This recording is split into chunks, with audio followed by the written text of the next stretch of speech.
On radio, online and mobile. You're with SBS Radio.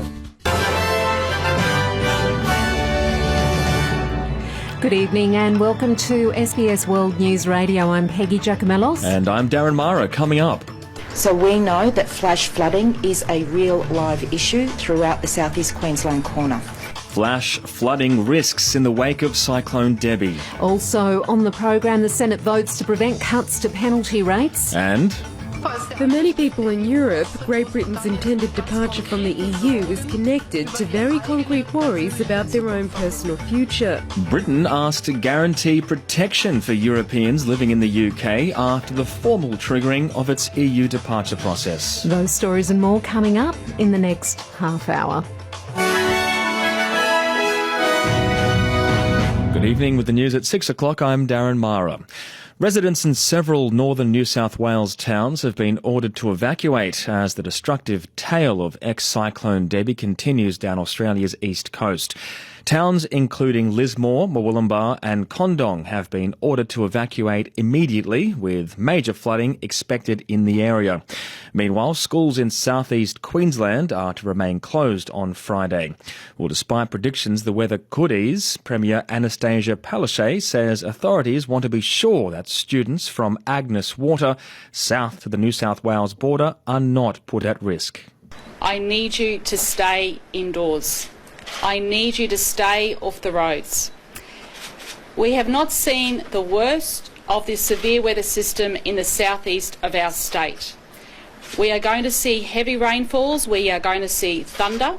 This is a severe weather event.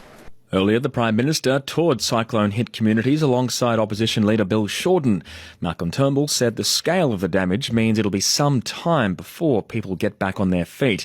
Bill Shorten, meanwhile, urged Australians wanting to support the local economy to consider taking their next holiday in the Whitsunday region. What I'd say to Australians, if you want to help in the medium to longer term, the Whitsunday region is a great place for a holiday.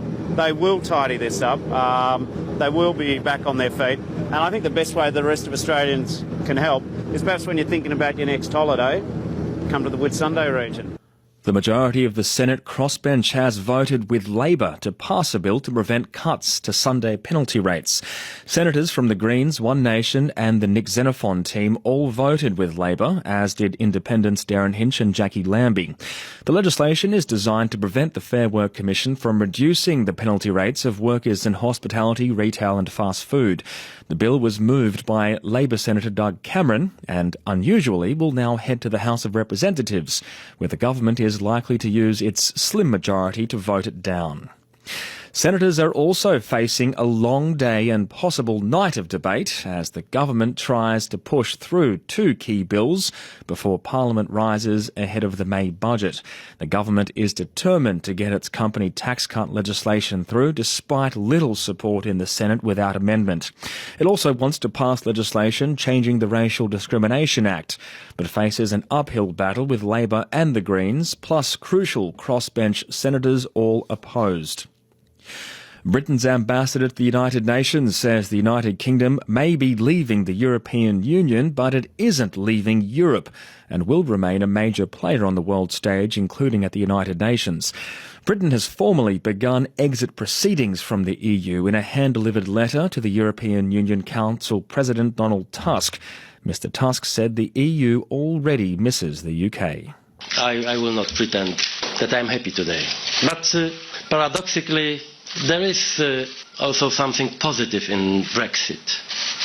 Brexit has made us, the community of 27, more determined and more united than before. The US federal judge in Hawaii who halted President Donald Trump's revised travel ban has extended his order, blocking its implementation indefinitely. The ruling means that President Trump will be barred from enforcing the ban on 6 mostly Muslim nations while it is contested in court. In a lawsuit, the US state says the ban would harm tourism and the ability to recruit foreign students and workers. The Ladies Professional Golf Association in the United States is urging players not to boycott the upcoming US Open due to be played at the Trump National Golf Club in New Jersey. Some players have called for July's championship to be moved following President Trump's controversial remarks about women during his election campaign. More than 100,000 people are thought to have signed a petition to stage the event elsewhere. But the association's commissioner, Mitch Wan, says politics should not get in the way of the game. What I do know is that the USGA has been the best partner for women's golf of anybody I know in the game.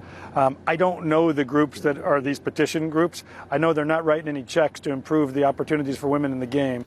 And now look at tomorrow's weather. Perth, sunny and 29. Adelaide, cloudy and 19. Melbourne, possible light shower, clearing at 18. Hobart, sunny and 19. Canberra, sunny 21. Wollongong, early shower or two, 21. Sydney, morning shower or two, 23. Newcastle, a shower or two, wind easing and 22. Brisbane, showers easing, windy 27. Cairns, a shower or two, 35. And Darwin, a possible shower or storm and 34. And Peggy, more on those stories coming up on SBS World News at 6:30. Thank you so much to Darren Mara there. And across Australia, you're listening to SBS World News Radio. Peggy Giacomellos with you. The time is 6 past the hour.